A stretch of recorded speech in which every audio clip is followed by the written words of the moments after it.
오늘 누가복음 2장 21절로 39절 말씀을 통해서 성탄을 준비합시다. 두 번째 말씀을 증거하겠습니다. 이제 이번 주 수요일이 성탄절입니다. 우리가 다 성탄을 잘 준비함으로 귀한 성탄의 주인공이 되시는 예수님을 우리가 실제적으로 인격적으로 주님을 만나는 귀한 은혜의 시간들이 꼭 되기를 바랍니다. 성탄의 주인공이라고 말하면 바로 예수님이죠. 그리고 그 예수님을 빛나게 했던 조연들, 우리가 잘 기억하고 있는 사람들은 예수님의 어머니 마리아, 또 아버지 요셉, 또 동방박사들, 또 목자들, 이렇게 기억을 할 것입니다. 그런데 오늘 성경에 등장하고 있는 이 시므온과 또 안나라고 하는 이 사람은 우리가 실질적으로 잘 기억하지 못하는 사람들이기도 합니다. 그럼에도 이 시므온과 안나는 가장 성탄을 기다렸던 사람들 중에 가장 오랫동안 가장 많이 성탄을 기다렸던 사람들입니다. 우리가 이들의 모습을 통해서 어떻게 성탄을 준비하며 우리가 지내야 될 것인지를 깨닫게 되기를 바랍니다. 우리들은 잘 기억을 하지 못한다 할지라도 성경은 이들에 대한 비중을 동방박사들보다 또 목자들보다 훨씬 더 많은 비중을 두고 있습니다. 절수로 따져보면 동방박사들은 12절, 그리고 목자들은 13절인데 거기에 반해서 이 시몬과 안나는 19절, 이렇게 훨씬 더 많은 비중을 두고 있는 것을 볼 수 있습니다. 그래서 과연 이들이 누구인지, 또 어떻게 성탄을 준비했는지, 우리도 마찬가지로 이처럼 성탄을 준비하는 귀한 은혜들이 다 있기를 바랍니다. 시므온이라고 하는 사람에 대한 성경의 정보는 그는 의롭고 경건하고 또 이스라엘의 위로를 기다리면서 성령이 항상 그 위에 있던 사람이다, 이렇게 기록하고 있습니다. 그가 직업이 무엇이었는지, 그가 어디에 살고 있는지 단 하나도 성경 기록하지 않습니다. 왜 기록하지 않을까요? 성경의 관심사가 아니기 때문에 그렇습니다. 하나님은 거기에 대해서 그렇게 크게 관심을 두지 않습니다. 혹시 우리의 관심사가 성경의 관심사와 다르다면 그 초점을 우리가 바꿔야만 합니다. 성경에서 말하고 있는 초점, 그 사람은 과연 의로운가? 의롭다는 것은 믿음으로 말미암아 하나님과 바른 관계에 놓여 있는가?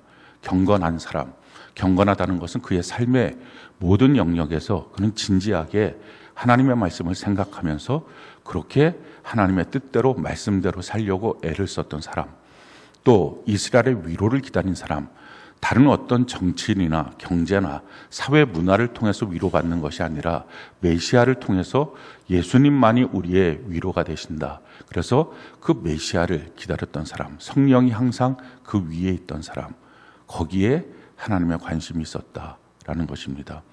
그 사람이 어느 날 주님의 계시를 받습니다. 너가 죽기 전에 메시아, 너가 그토록 기다리던 그리스도를 만나게 될 것이다 하는 계시를 받게 되고, 어느 날 성령께서 그 마음을 감동해서 성전으로 들어갑니다. 근데 성전으로 들어갈 때 할례를, 아이에게 할례를 주기 위해서 오는 그 가난한 남루한 그 부부와 품에 안겨 있는 어린 아이를 보게 됩니다. 근데 성령께서 감동하십니다. 바로 저 사람이야. 그 말을 듣고 떨리는 마음으로 그에게 다가와서 마리아와 요셉에게 간청을 합니다. 내가 이 아이를 잠깐 품에 안을 수 있을까요? 얼마나 가슴 떨리는 순간이고 얼마나 기대했던 순간일까요? 그 아이를 내어줄 때 그 아이를 품에 안고 이 시므온이 이와 같이 말하기 시작합니다. 하나님을 찬양하면서 그 했던 말이 29절에 보니까 주제여 이제는 말씀하신 대로 종을 편안히 놓아주시는도다. 이제 내가 죽어도 여한이 없습니다 하는 고백을 합니다. 그러면서 이렇게 말하죠. 내 눈이 주의 구원을 보았사오니, 그 아이를 안고서, 그 예수님을 안고서 그토록 평생 기다렸던 메시아를 품에 안고서 이제 내가 주님의 구원을 봅니다, 이렇게 고백을 합니다. 그러면서 이는 만민 앞에 예비하신 것이요 모든 사람 앞에 구원자로 예비하신 주님이십니다. 그러면서 예수님에 대해서 이렇게 말하죠. 이방을 비추는 빛이요 주의 백성 이스라엘의 영광이니이다. 그러니까 다른 말로 말하면 세상 사람들에게는 빛이고 믿는 하나님의 백성들에게는 영광입니다. 이와 같이 말합니다. 예수님이 누구냐? 세상의 빛이고 또 믿고 있는 우리들에게는 하나님의 영광이 되는 분, 그분이 바로 예수님이시다 라고 말하면서 이와 같이 예언을 합니다.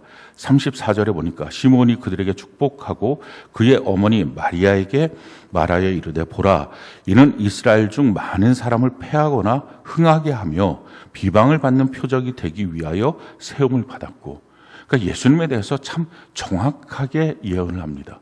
그는 단순하게 그냥 다 좋은 분, 그냥 다 선한 분, 어떻게 하든지 그냥 우리를 다 사랑하시는 분, 그렇지 않다는 것입니다. 예수님으로 말미암아 이제 결단이 난다는 것입니다.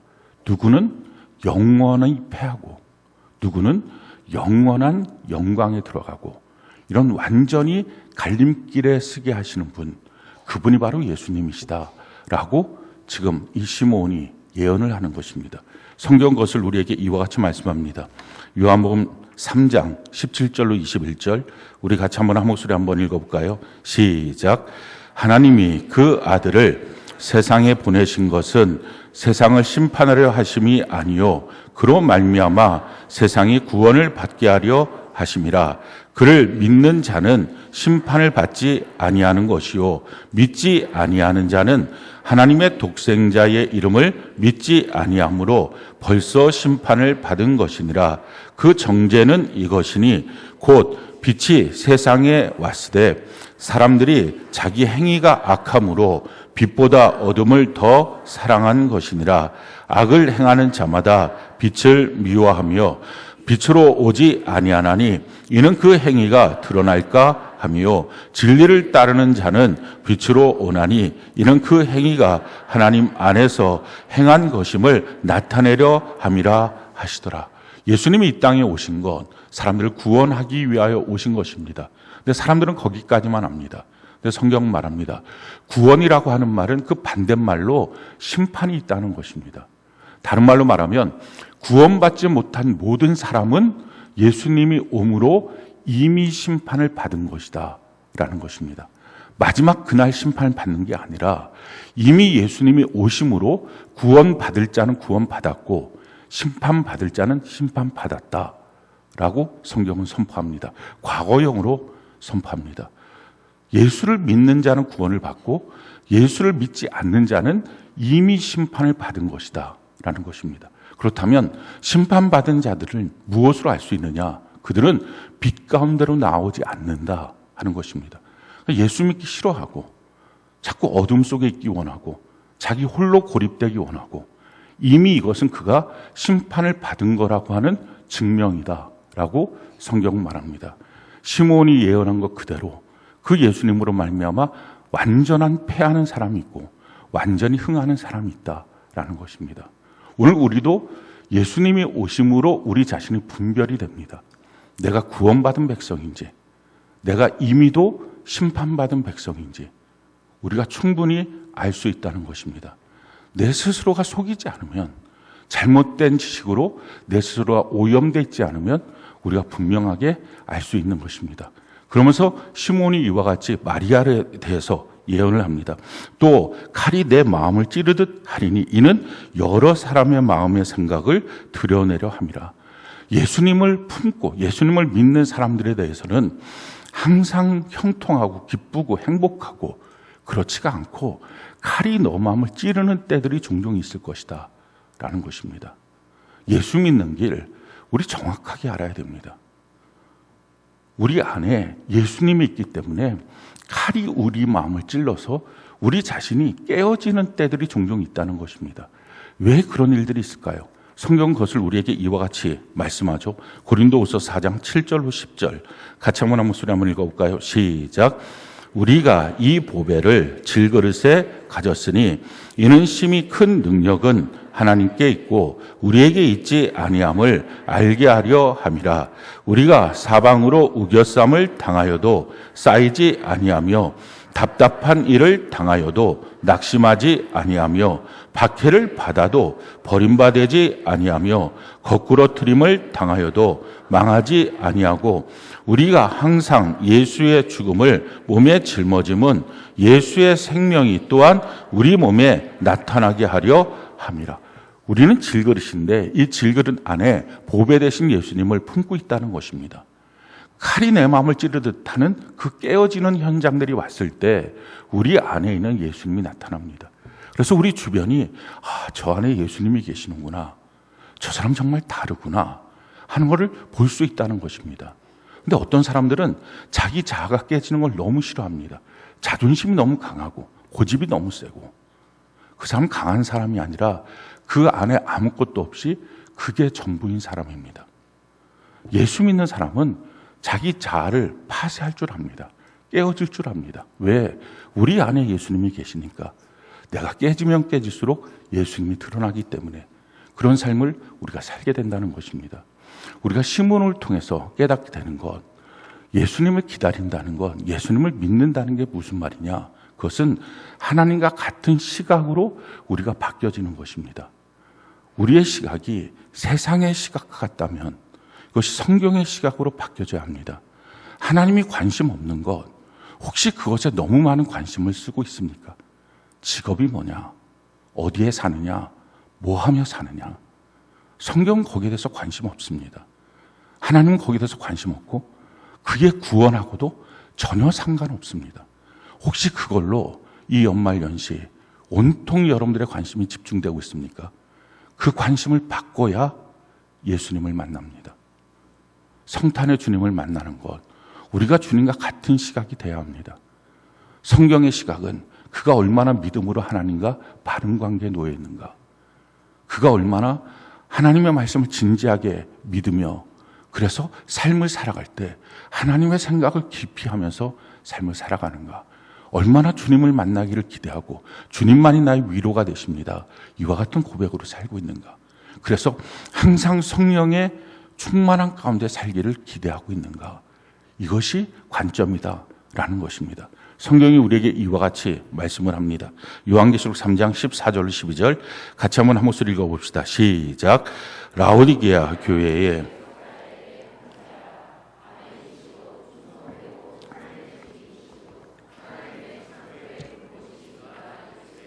내가 내 행위를 아노니 내가 차지도 아니하고 뜨겁지도 아니하도다. 내가 차지도 뜨겁지도 아니하기를 원하노라. 내가 이같이 미지근하여 뜨겁지도 아니하고 차지도 아니하니 내 입에서 너를 토하여 버리리라. 내가 말하기를 나는 부자라 부요하여 부족한 것이 없다 하나 내 곤고한 것과 가련한 것과 가난한 것과 눈먼 것과 벌거벗은 것을 알지 못하는도다.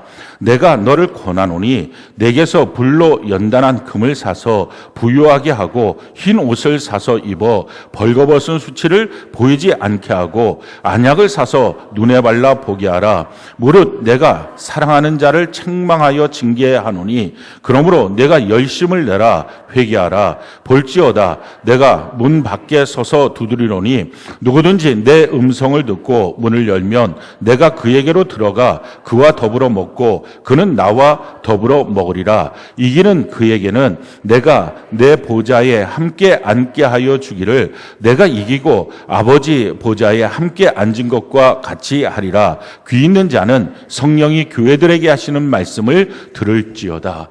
7개 교회 중에 라오디게아 교회에 대한 내용을 말씀합니다. 이 라오디게아 교회를 많은 성경학자들은 마지막 말세를 맞이하고는 현대 교회의 모습이다 이렇게 설명을 하고 있습니다. 이 라오디게아 교회의 특징은 열심이 없다는 것입니다. 그냥 미적지근한 신앙입니다. 이것도 아니고 저것도 아니고, 그러니까 믿는 것도 아니고 안 믿는 것도 아닌 그런 신앙의 태도입니다. 그런데 주님 말씀합니다. 너처럼 미지근한 자들은 내 입에서 구역질이 나서 비유가 상해서 토하여 내쳐버리겠다 라는 것입니다. 그러면서 너가 회개하라, 열심을 내라 라고 말합니다. 자, 그렇다면 혹시 여러분들 가운데서도 신앙에 열심이 잘 나지 않는 분들이 계십니까? 이유는 한 가지입니다. 시각이 다르다는 것입니다. 지금 이 라오디게아 교회 사람들의 특징은 나는 부자다, 나는 건강하다, 나는 참 괜찮은 사람이다. 근데 주님 말씀합니다. 너의 가난한 것과 헐벗은 것과 눈먼 것과 너의 참 불쌍한 것을 너는 지금 보지 못하고 있다라는 것입니다. 시각이 다르면 신앙생활에 열심히 나지 않습니다. 잘못된 지식들, 그런 것들로 말미암아서 신앙생활에 하나님과의 시각이 다르면서도 교회당 안에 그대로 앉아 있습니다. 자기가 믿고 있는 사람이라고 착각을 합니다. 그러면 신앙생활에 아무리 설교를 들어도 아무리 성경을 봐도 열심히 전혀 나지 않는 것입니다. 우리가 갖고 있는 잘못된 생각들, 이런 것들이 있죠. 난 언제든지 하나님께 나가서 기도하면 하나님은 내 기도 들어주셔. 내가 하나님을 만나려고 하면 언제든지 주님을 만날 수 있어. 혹시 그런 생각 갖고 있습니까? 한번 생각해 보세요. 내가 어떤 친구를 만나고자 하는데 그 친구한테 나를 만나러 와 라고 말했는데 그 친구가 하는 말이 너는 내가 언제든지 볼 수 있으니까 내 일들을 다 처리하고 너 보러 갈게 라고 하는 말을 들으면 마음이 좋은가요? 그 사람이 정말 나와 친밀한 관계 속에 있는 것입니까? 나를 무시하고 경멸하는 것입니다. 많은 그리스도인들의 착각은 내가 언제든지 주님 만날 수 있어. 내가 언제든지 은혜 받을 수 있어. 내가 언제든지 하나님께 나가면 하나님은 날 만나주셔. 착각들 하지 마십시오. 우리가 주님을 만나는 것, 평생 죽었다 깨어나도 우리 주님 못 만납니다. 그러니까 주님을 만날 수 있도록 히브리서 10장에 예수님이 친히 자기 몸을 찢어서 그 피를 쏟아서 피의 길을 열어주셨기 때문에 주님 만난다고 성경 기록하고 있습니다. 주님이 나에게 만남을 허락하지 않았는데 내가 노력하고 애쓴다고 주님을 만납니까? 주님 부르면 언제든지 주님이 달려오십니까? 착각들 하지 마십시오. 주님이 만나겠다고 약속하고 내가 널 기다리고 있을게 말씀하신 그때만 우리에게 열려져 있는 길입니다. 그게 절기고 그게 주일날 예배입니다. 그래서 이 시간이 너무 귀한 것입니다. 이번 말고 다음번에 또 한 번 언제든지 세상 일에 대해서는 기회가 없는 것처럼 여기지만 하나님을 향해서는 아무 때나 언제든지 기회가 있다고 착각들 하십니까? 그게 주님을 멸시하고 주님을 모욕하는 것입니다. 성경은 우리에게 이와 같이 말씀합니다. 사무엘상 2장 30절 같이 한번 목소리 한번 읽어볼까요? 시작. 나를 존중히 여기는 자를 내가 존중히 여기고 나를 멸시하는 자를 내가 경멸하리라. 혹시 신앙생활하면서 사람에게도 하지 못할, 친구에게도 하지 못할 경멸하고 멸시하는 언행들을 하고 계십니까? 하나님은 사랑이 많으니까 언제든지 날 사랑하시지. 내가 뭘 하든지 사랑하시지. 부모가 자녀를 낳으면 그냥 당연히 사랑하는 것처럼 내가 뭘 어떻게 하든지 하나님이 날 사랑하시지. 그거 아닙니다. 우리의 신앙의 시작점이 어디입니까? 성경 그 시작점을 우리에게 이와 같이 말씀합니다. 요한복음 3장 16절 같이 한번 목소리 한번 읽어볼까요? 시작. 하나님이 세상을 이처럼 사랑하사 독생자를 주셨으니 이는 그를 믿는 자마다 멸망하지 않고 영생을 얻게 하려 하십니다. 여기가 우리의 시작점이에요. 하나님이 세상을 이처럼 사랑하셔서 그 사랑을 주셔서 그 사랑을 만나서 우리가 주님의 사랑을 믿게 된 것입니다. 그래서 멸망하지 않고 영생을 얻는 구원받은 성도가 된 것입니다. 거기가 우리의 신앙의 시작점입니다. 하나님이 우리에게 베푸신 사랑이 무엇입니까? 탄생, 성육신의 사랑이죠. 그 광대하시고 영존하신 아버지가 인간의 자궁 안에 들어가서 10달 동안 있고 30살까지 육신의 모습을 갖고 사셨다는 것, 이것이 사랑입니다. 우리를 위해서 낮아주십니다. 십자가의 죽으심, 그것이 사랑입니다. 그 처절한 고통을 나의 죄값을 다 치르기 위해서 감당하셨습니다. 부활하신 것, 영원히 나와 함께 하시기 위해서 부활하신 것, 우리를 향한 사랑입니다. 승천하셔서 우리의 처소를 만드신 것, 그것이 사랑입니다. 재림하시겠다고 약속하신 것, 마지막 재림하셔서 모든 악한 것을 다 처벌하시고 우리를 오롯이 구원하시겠다, 이것이 우리를 향한 하나님의 사랑입니다. 하나님이 이처럼 완전한, 충분한, 완벽한 사랑을 우리에게 주신 것입니다. 그 사랑을 믿어서 우리의 신앙은 시작된 것입니다. 완전한 그 사랑을 받아서 시작된 우리가 또 사랑 주세요. 내가 뭘 하든지 사랑 주세요. 내가 어떻게 하든 주님 사랑하시는 거 맞죠? 이런 착각들이 어디 있습니까? 뭘 더 요구하십니까? 성경 그래서 하나님의 사랑을 믿는 우리들은 이제부터 우리 차례라는 것입니다. 그래서 성경은 말합니다. 마음을 다하여, 성품을 다하여, 뜻을 다하여, 목숨을 다하여 주 너희 하나님을 사랑하라. 이것이 우리 차례. 이제 우리가 주님을 사랑해야 될 차례입니다. 여전히 교회에 나와서 그냥 사랑받는 것 당연하다고, 언제까지 철없는 어린아이들처럼 그렇게 살겠습니까? 어린아이들 태어나서 처음에는 부모 사랑 받는 게 당연하게 여깁니다. 근데 철들고 나면 언제까지 그렇게 살겠습니까? 이제부터 그 받은 은혜 내가 효도해야지. 그것이 너무 당연한 것처럼 그리스도인이 되었다. 하나님이 이처럼 나를 사랑하셨다. 내가 그 사랑을 믿어서 영생을 얻었다면, 그렇다면 이제는 내가 마음을 다하고 성품을 다하고 뜻을 다하여 목숨까지 다하여 주 너희 하나님을 사랑하는 것, 너무 마땅한 것입니다.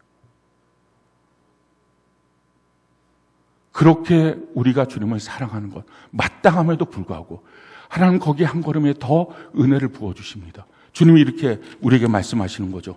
잠언 8장 17절, 우리가 잠언 한번 읽어볼까요? 시작.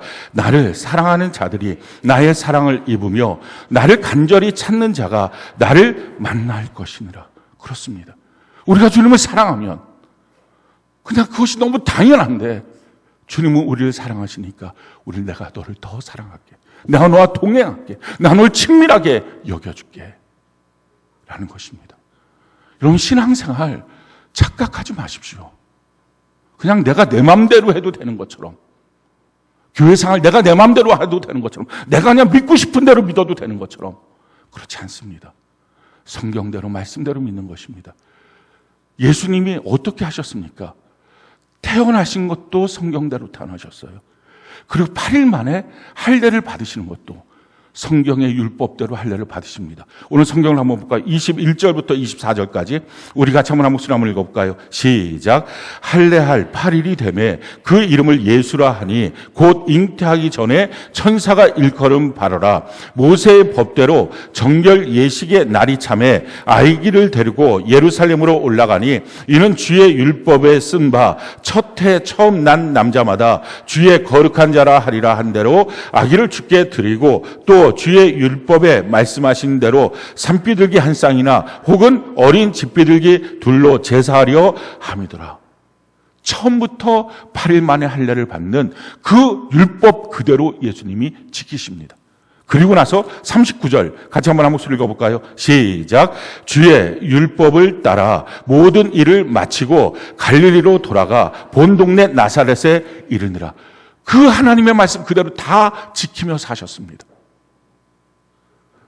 예수님도, 예수님의 가정도 하나님의 말씀대로 지키며 살았던 그 말씀을 누가 함부로 안 지켜도 된다고 착각합니까?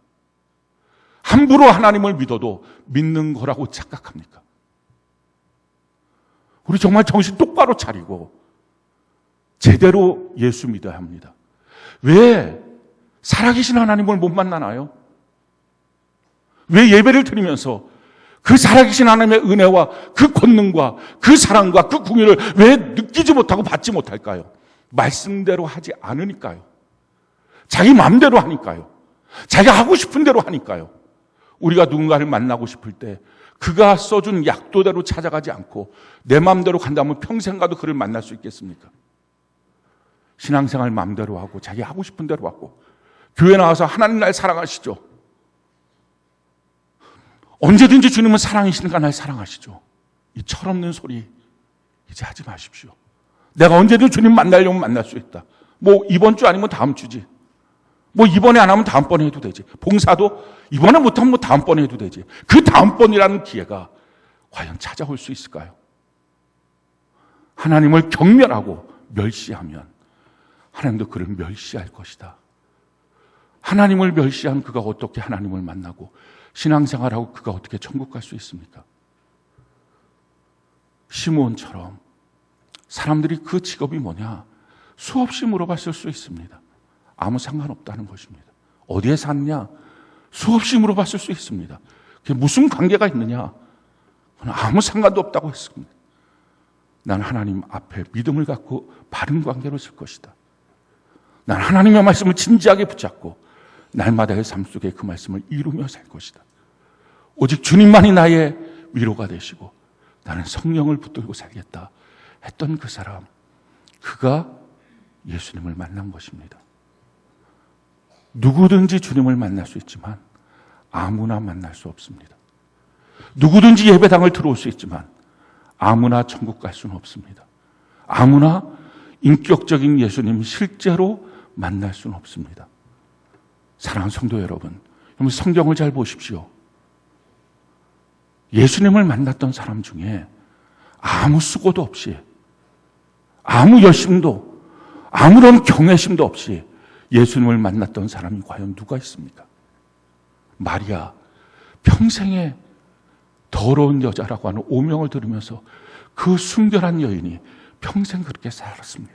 예수님을 낳은 것, 사생아라고 하는 끊임없는 모욕을 받았습니다. 예수님을 만났던 삭개오, 그 나이에, 그 위치에, 그 지위에 그는 예수님을 만나기 위해서 목나무까지 올라갑니다. 소경 바디메오, 수많은 사람들이 그를 향해서 조롱과 멸시와 협박의 말들을 할 때도 다윗의 자손 예수여, 나를 불쌍히 여기소서, 그렇게 말하면서 주님을 찾습니다. 수많은 문둥병자들 목숨 걸고 주님께 달려왔습니다. 단 한 명도 쉽게 예수님 만난 사람 없어요. 동방박사 마찬가지고요. 오늘 시몬도 마찬가지입니다. 과연 우리는 예수님 만날 수 있는 사람인지, 은혜니까 다 쉽게 아무렇게나 하지 않아도 그게 아닙니다. 은혜라는 말을 잘 모르는 것입니다. 은혜라는 말은요, 내가 할 수 없는 것을 주님이 해주신 것입니다. 우리가 죽었다 깨나도 하나님의 아들이 되겠습니까? 우리가 죽었다 깨나도 천성적으로 죄로 가득 찬 우리가 천국 백성 되겠습니까? 우리가 어떻게 살면 육신을 갖고 있는 우리가 살아계신 하나님을 만날 수 있겠습니까? 그런데 성경 그대로 우리가 주님 앞에 간절함으로 나가면 그 하나님을 만나는 것입니다. 저도 30살에 얼굴에 씹힐줄이 다 터지면서 2시간 동안 호텔 로비를 그 바닥에서 부르짖고 짐승처럼 부르짖으면서 성령께서 제 마음을 그렇게 감동하셔서 그때 주님 만났습니다. 인격적인 하나님, 주의 음성을 직접 듣기도 했습니다. 사랑하는 성도 여러분, 우리 주님만으로 여기지 말고 이 시몬처럼 정결하고 깨끗함으로 주님을 만나기에 사모하는 우리 모두가 되는 은혜가 넘치기를 바랍니다. 오늘 두 번째 인물, 이 안나입니다. 안나라고 하는 사람, 결혼해서 7년 동안 남편하고 살았습니다. 근데 남편이 죽은 것 같아요. 어떻게 해서 헤어졌는지 모르겠지만 죽은 것 같습니다. 그 이후로 과부로 날마다 성전에 가서 기도하고 84세가 되었습니다. 아마도 많은 사람들이 와서 그 안나에게 말했을 것입니다. 젊은 나이인데 이렇게 있으면 안 되지. 시집다시 가야지. 아마 좋은 말로 그에게 충고했을 것입니다. 근데 그 말을 듣지 않습니다. 그 마음속에 뜻이 있었던 것입니다. 성전에 가서 날마다 금식하며 기도합니다. 사람들이 아마 그에게 조롱하고, 처음엔 권유하다가 조롱하고 멸시하고 모욕했을 것입니다. 아이고, 미친 사람, 미친 여자, 날마다 성전 가서 저렇게 있고 금식하고 있으면 뭐가 돼? 하고 미친 여자라고 말했습니다. 사람들이 이해를 못한 것입니다. 이 안나는 미친 여자가 아니에요. 자기의 마음도 자기의 몸도 자기의 생애도 주님 만나기 위해서 하나님께 다 드린 여자입니다. 그의 생애 누가 보상합니까? 하나님이 그의 보상이 되었어요. 마침내 어느 날 성전에서 똑같이 그렇게 금식하고 기도하는 그날 예수님, 그 아기 예수가 거기에 온 것입니다. 시므온이 만났던 그 예수, 안나가 그 예수님을 만난 것입니다. 하나님이 그의 보상이 되어주신 것입니다. 그 예수님을 만나자마자 그 안나가 이와 같이 고백을 합니다. 38절에 보니까 마침 이때에 나아가서 하나님께 감사하고 평생을 바쳐서 기도하고 자기의 인생을 바쳐서 기도했던 그때에 주님을 만났던 그 안나, 하나님께 감사합니다. 한번 생각해 보십시오. 그 감사가 같은 감사였을까요? 여러분, 신앙이 같은 신앙이라고 착각하십니까? 감사가 같은 감사라고 생각하십니까? 은혜가 같은 은혜라고 생각하십니까? 주님을 향한 사랑이 같은 사랑이라고 생각하십니까? 주님과의 그 친밀함이 같은 친밀함이라고 생각하십니까? 교회당 나와서 같이 앉아있으니까 너랑 나랑 신앙 똑같지, 너랑 나랑 같은 집사지, 너랑 나랑 같은 셀장이지, 너랑 나랑 같은 사람이지, 신앙을 단지 연조로만 따지면서 같지라고 착각들 하십니까? 그의 사랑의 깊이만큼, 그의 헌신의 깊이만큼 그 감사의 깊이는 다른 거예요. 그렇게 감사합니다. 그러면서 그가 이렇게 말하죠. 예루살렘의 속량을 바라는 모든 사람에게 그에 대해서 말하니라. 예수님을 만난 그는 예수님에 대해서 선포하고 전도할 수밖에 없었습니다. 그래서 바른 그리스도인은 전도하고 그 복음을 증거하고 변증하고 양육하는 삶을 살 수밖에 없습니다. 특별히 이 안나의 이 고백이 참 멋집니다. 예루살렘의 속량을 바라는 모든 사람에게, 그냥 아무나가 아니라 예루살렘의 속량을 바라는 정결하게 산 그런 사람들에게 예수님이 이와 같이 말씀하셨습니다. 마태복음 7장 6절 같이 한번 목소리 한번 읽어볼까요? 시작. 거룩한 것을 개에게 주지 말며 너희 진주를 돼지 앞에 던지지 말라. 그들이 그것을 발로 밟고 돌이켜 너희를 찢어 상하게 할까 염려하라. 우리의 복음은 값싼 복음이 아닙니다. 누구나 다 믿을 수 있지만 아무나 믿을 수 없는 것입니다. 준비된 자만이, 예루살렘의 속량을 기다리는 그 사람들이, 하나님의 말씀도 값싼 게 아닙니다. 그냥 와서 들어서 변화되는 사람이 있는가 하면 그렇지 않는 사람도 있습니다. 누가 주님의 속량을 기다리면서 준비된 사람으로 살고 있느냐 하는 것입니다. 이 성탄을 맞이하면서 우리의 신앙을 다시 한번 점검해 봤으면 좋겠어요. 주님 만나기에 합당한 신앙인지 한번 생각해 보십시오. 지금 내가 주님 만나기에 합당한 신앙이 아니라면 천국 가서 주님 만날 수 있는 사람인가요? 천국 들어갈 수 있는 사람인가요?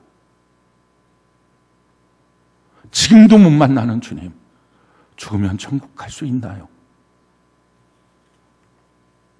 우리가 시므온과 안나를 통해서 깨닫게 되는 것은요, 우리의 신앙생활을 어떻게 지키고 또 어떻게 주님을 준비하면서 그 성탄을 준비하면서 있어야 될 것인지 정말 구별됨으로 세상 사람과 전혀 다른 모습으로 우리의 삶을 살아가는 것입니다.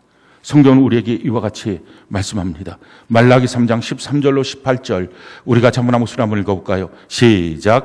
여호와가 이르노라 너희가 완악한 말로 나를 대적하고도 이르기를 우리가 무슨 말로 주를 대적하였나이까 하는도다. 이는 너희가 말하기를 하나님을 섬기는 것이 헛되니 만군의 여호와 앞에서 그 명령을 지키며 슬프게 행하는 것이 무엇이 유익하리요. 지금 우리는 교만한 자가 복되다 하며 악을 행하는 자가 번성하며 하나님을 시험하는 자가 화를 면한다 하노라 함이라. 그때 여호와를 경외하는 자들이 피차에 말하며 여호와께서 그것을 분명히 들으시고 여호와를 경외하는 자와 그 이름을 존중히 여기는 자를 위하여 여호와 앞에 있는 기념책에 기록하셨느니라. 만군의 여호와가 이르노라 나는 내가 정한 날에 그들을 나의 특별한 소유로 삼을 것이요 또 사람이 자기를 섬기는 아들을 아낌같이 내가 그들을 아끼리니 그때 너희가 돌아와서 의인과 악인을 분별하고 하나님을 섬기는 자와 섬기지 아니하는 자를 분별하리라. 하나님 그때 분명히 하시고 주님 앞에 진실로 예배를 드리는 사람과 그렇지 않는 사람, 예배당에 털썩 앉아있다가 그냥 가는 사람 다 똑같을 것 같습니까? 진짜 신앙을 지키는 사람과 그렇지 않는 사람, 뭐 그렇게 열심히 신앙생활하고 열심을 내고 그렇게 자기를 희생하고 헌신하고 그렇게 하는 것, 그게 뭐가 대단하고 중요하다고 뭐 지금 세상을 봐라. 그렇지 않는 사람들 다 번성하고 잘 되고 있지 않냐, 잘 먹고 잘 살지 않냐, 도리어 그렇게 신앙생활하는 사람 어쩌면 힘들고 어렵지 않냐 라고 말하고 있는 그 모든 소리를 주님이 들으시고 여호와를 경외하는 자, 여호와의 말씀대로 서는 자들을 하나님이 보시고 특별히 분별하고 구별해서 선인과 악의를, 섬기는 자와 섬기지 않는 자를 하나님 그날에 구별하여 내실 것이다 라는 것입니다. 신앙생활 그냥 쉽게 하지 않습니다. 예수 믿는 삶 쉽게 하는 거 아닙니다. 약간의 수고만 해도 대단한 것 하는 것처럼 우리 그렇게 하지 맙시다. 우리 주님은 우리를 위해서 성육신 하시고 십자가에 못 박혀 죽으셨습니다. 그 주님의 사랑 앞에 과연 우리는 어떤 신앙생활을 하고 있는지, 이제 남겨진 3일 동안 성탄을 우리가 준비할 때 어떻게 준비할 것인지 정말 성경 그대로 마음을 다해서 우리가 그거 앞에 서야 됩니다. 내가 주님 앞에 내 마음을 다 하고 있는지, 내 뜻을 다 하고 있는지, 내 힘을 다 하고 있는지, 그러면서 주님 앞에 서서 제가 주님 사랑합니다, 제가 주님을 경외합니다, 이처럼 고백하면서 주님 앞에 나오는 이 성탄절, 그 사람과 그렇지 않는 사람이 어떻게 똑같겠어요? 어떻게 같은 감사겠어요? 어떻게 같은 신앙이겠어요? 사람들은 그렇게 말합니다. 교회 생활하는 건 다 은혜롭게 봐주고, 다 똑같이 봐주고, 다 못하는 사람 손잡아주고, 다 안 되는 사람 손잡아주고, 그렇게 함께 가야 되지 않느냐? 맞습니다. 근데 언제까지 그렇게 함께 갈까요? 언제까지 그렇게 서 있을까요? 주님이 말씀하십니다. 어느 날 그들을 분별하고 구별하는 그날이 온다. 그래서 중요한 것은 손잡아주고 함께 가야 합니다. 그런데 준비는 하고 있느냐 하는 거예요. 마음속에 분별되는 그날 하나님 나를 특별한 소유로 삼으시고 특별한 아들로 삼아주시는 그날, 그 일을 위하여 나는 준비되고 있는가? 우리 모두가 주님 앞에 서서 이 성탄을 맞이하면서 주님 앞에 준비된 자로, 모든 사람을 위한 성탄이지만 아무나 성탄의 기쁨을 누릴 수 없는 이 성탄, 준비된 자로 주 앞에 서는 우리 모두가 되기를 예수님 이름으로 축원합니다.